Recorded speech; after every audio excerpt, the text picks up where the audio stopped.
What's up everyone, welcome to another episode of Being Jealous of Japanese Transformers fans. Today we're comparing the US Hasbro version of Unverse Hotshot with the Takara Japanese release. And I have here the original US Hotshot toy and the Mega SCF Japanese non-transforming figure for comparison.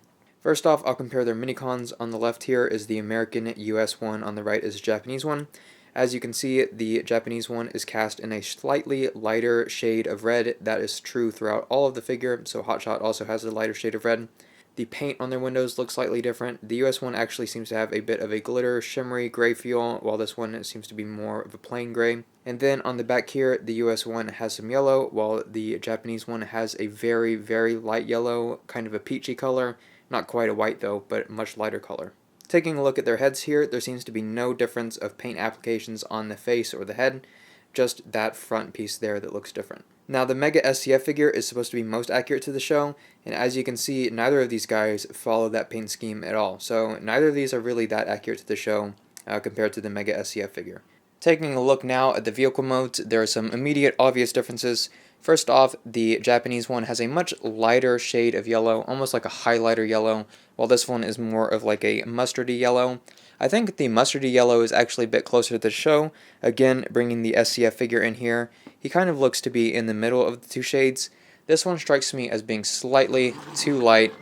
The original US toy seems to be also in the middle a bit, closer to the Japanese one, I think. But yeah, very clearly a different yellow going on there. We have the black engine on the US release, the chrome engine there, and everywhere that was this dark navy blue on the US release is now a dark gray on the Japanese release, and that is more accurate to the show. So you can see that here on the side detailing, on this detailing on the top, on the other side, and pretty much everything that was cast in that blue.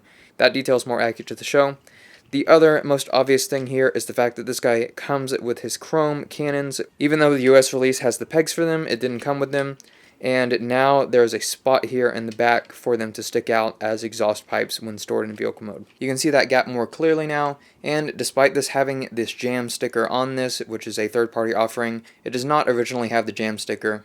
In terms of which one is more accurate to the original toy, neither are completely accurate, as the original toy has a lot of different details like the red hubcaps, the red headlights in front, different shaped headlights in general. The original toy and the cartoon are just quite different all around, and I would say neither of these are particularly more accurate. Taking a look at their robot modes now, the difference is again straightforward. You can see that the navy blue is the main difference, the navy blue compared to the gray on the Japanese release. As far as the chest detail goes, the silver seatbelt inspired motif is pretty much the same.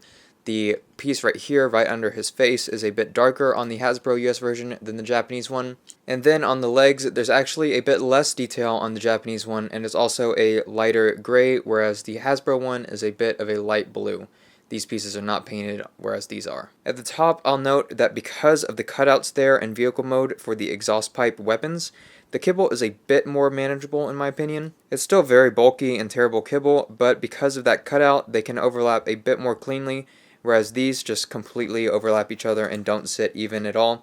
These can get a bit more even, which looks a bit more nice in my opinion, whereas these look completely awkward. So that was an unexpected and pleasant surprise. The cutout there in the vehicle mode bumper makes the kibble a bit more manageable and better looking in my opinion. In terms of the visor that can go on their face, I would say the Hasbro one is slightly lighter, whereas the Takara Japanese one is a bit darker blue.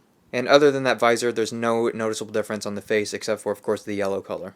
And then, of course, we have his chrome guns, the biggest difference between the two releases. He can either hold them in his hands, or he has holes on the side of both arms where he can peg them in. Just like in vehicle mode, the Hasbro one still has the pegs on the arms despite not coming with the weapons.